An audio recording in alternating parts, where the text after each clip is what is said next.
Eris and Drifter's relationship seems to be progressing, and this season we get some further information. Drifter calls Eris his Moonlight. They speak about Sloane's struggle and how Drifter should be the one to help her out, and Eris removes her headdress in a new card and stares at her true self in the mirror. Welcome Guardians, let's talk about the updated adventures of Drifter and Eris Morn.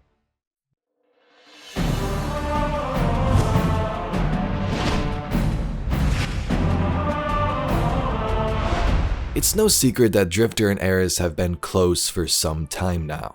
Years ago, we started getting hints, but this season Drifter seems to make it sort of official with some in-game dialogue. First, let's read the card for Tether from the Purpose lorebook. Eris lets her eyes wander over the interior of the derelict, wondering if Drifter had hastily tidied it before her arrival. Unprecedented, but he could still surprise her. They sat together, as they always did when she came to speak with him face to face. Drifter sighed and shook his head, flicking his coin absently between his fingers. "Sloane's in a bad way," he said. Eris nodded.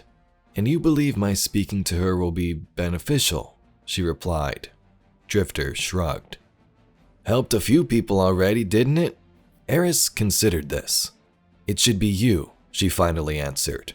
Drifter laughed at this but fell silent when her expression remained unchanged. "Me?" His confusion was genuine. "Why would she trust me?" "Trust is built, Drifter," Eris said, "and you have taken the first step." He was pensive. The movement of the coin over his knuckles stopped, and she continued. "I have found," she said, her words measured, "that one is grounded by honesty, not only in oneself, but with those around you." He heaved a slow, hard breath. "I don't know if I can," he said, his voice small. "Yes, honesty is supplication," Eris said. "We ask to be seen. We are made vulnerable, but it is necessary to be treated with care." Her explanation was met with one of his rasping chuckles. Drifter leaned back in his seat, arms crossed. He held his coin tightly between a thumb and forefinger. "You always making something so easy sound so freaky, Moondust," he said. Eris ignored this. "Tell her what you told me," she said more simply. "The Deputy Commander's trust will not come without reciprocity." Drifter fell quiet, looking down. She could hear his breath and see the strained shiver of his fingers where he clutched the coin. Eris reached out and placed a hand on his arm. He was tense to trembling, but her touch was light, quiet, comforting. He placed his hand over her own. "You know, some days I still wake up scared," Drifter said softly, "even when I can't remember my dreams. That is what it is to survive." There was a gentleness to Eris's voice. He nodded, then looked up to meet her gaze. "Hey," Drifter said, "you find that joy yet?" "Soon," Eris answered. "Joy is built, but I have taken the first step." Drifter withdrew his hand. After a moment, she did too. Eris stood and Drifter's eyes followed her. "Consider my counsel, Germain." She knew he would. Drifter let the silence linger. "That's not my name," he said at last. "This is what you let them call you." It was a small link to the past, a link to the life he had picked for himself. He nodded slowly, holding her gaze. He would let her call him that too. So Eris meets with Drifter, tells him that Sloane needs him, and we can see these events unfolding currently in the season, like this past week when they had a drink together. Eris and Drifter hold hands and have a heartfelt moment before she leaves. The sparks between these two began way back in season of the Arrivals with lines like these. "They seek strength, as we do, though they lack the constitution to control it." Constitution? I like the way you talk. "Guardian, our foes mean to interrupt our work. Cut them down. Oh, Moondust, you've got a mean streak," and he laughs.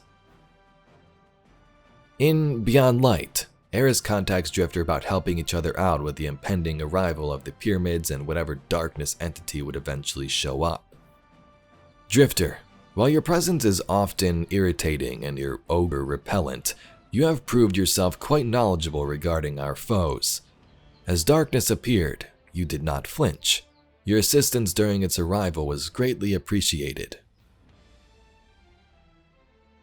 So it started during arrivals and they worked together in Beyond Light, with stasis and so on. Fast forward to Season of the Haunted. In a card, Drifter and Eris had dinner. He cooks for her and at the end, despite being hesitant and still calling him Rat, she smiles and enjoys the moment.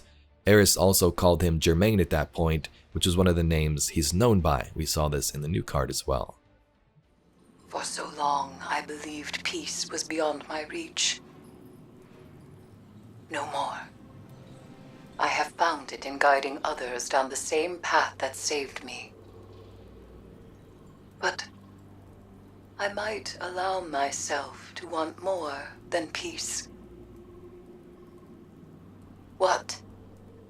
I am not certain. Is joy the word? Might I find that again? You told me to live my life. There is more truth in you than either of us would care to admit. I have something that will be of interest to you. The lunar pyramid remains rife with secrets. Meet with me, and we will discuss what I have found. Take care, Rat. I've been holding on to them, but I figured you might want them. Why? I thought to myself, you know who might like something strange and unsettling? Eris Morn. A gift, then? Well, yeah, Moondust. You could call it a gift. The sentiment is appreciated. The darkness moves just beneath its skin. Do you feel it? It ruptures, flows, envelops. Ooh, I like listening to you talk. And I enjoy your silence. I was beginning to expect better from you. Did I misjudge? You know, Moondust, I can't figure you out. That is not unusual. You talk a big game about how much I irritate you, but you keep calling. Watch yourself, Rat. You know I always do. If you are interested in more interactions from past seasons, Reddit user Admis Inksoul probably butchered that has documented all of them. But to put a stake in things, here's more words from Drifter about his Moonlight this season. Thing is, since you strapped on that rig and walked out into the deep, I've been itching to know. You regret it? Worried you couldn't hack it? From what I hear, you're a survivalist. I've run from every damn thing, if that's surviving. But, you commit. I'm fixing to commit to something stupid myself. Get swept up in a cause. So be real. You regret it? The Vanguard had a file on you. Doesn't paint you as the hero type. You might regret it. Well, ain't that the truth? But here's my secret. Ain't nobody that can make me feel worse than me. Trust. Besides, you're not the only one with an ace up your sleeve. I've got a beam of moonlight keeping me going. In the Pale Reflection card, Eris removes her headdress and embraces her condition while looking into a mirror. Eris Morn knows what she looks like. Her mirror holds nothing her memory cannot furnish for her. All that lives beneath the silvered surface of the glass is the uncanny. Still, she pulls away the cloth covering it and removes her bandage. Eris looks into her eyes and sees all the ghostly occupants of a haunted house. Her nightmares peer out through the green gleam into a world that will not meet her gaze. She reaches up and touches her face. Darkness coils around her fingertips and seeps back into her bare skin. Her hairline, her brow, the scars, the unctuous tears that slide eternally down her cheeks. But they are not tears. She does not weep for her condition. That condition had saved her life. It had granted her strength, access, and time. She'd torn it all from the hive and turned it against them. Eris does not see pain. She sees triumph and survival. She sees a future. She sees power. Eris retreats from the mirror and covers it again. So there we have some updated lore on Eris and the Drifter, both their relationship and how she feels about herself. As it said, she's not worried or doesn't cry for her condition that she currently has because it helped her survive the Hellmouth and continue to survive today. She's taken all that hive knowledge and turned it against them. I've said this in a couple of videos over the last month, but stories like these that evolve over seasons and even years are great. New players that jump in Season of the Deep may begin to see this connection, but don't realize it goes back way further and they can dig into that if they like. So hopefully that's what this video did for some of you out there. If you'd like to see some more Destiny lore and mysteries just like this video, please be sure to subscribe to the channel. Anyway, I thank you very much for watching and I'll catch you all in the next video.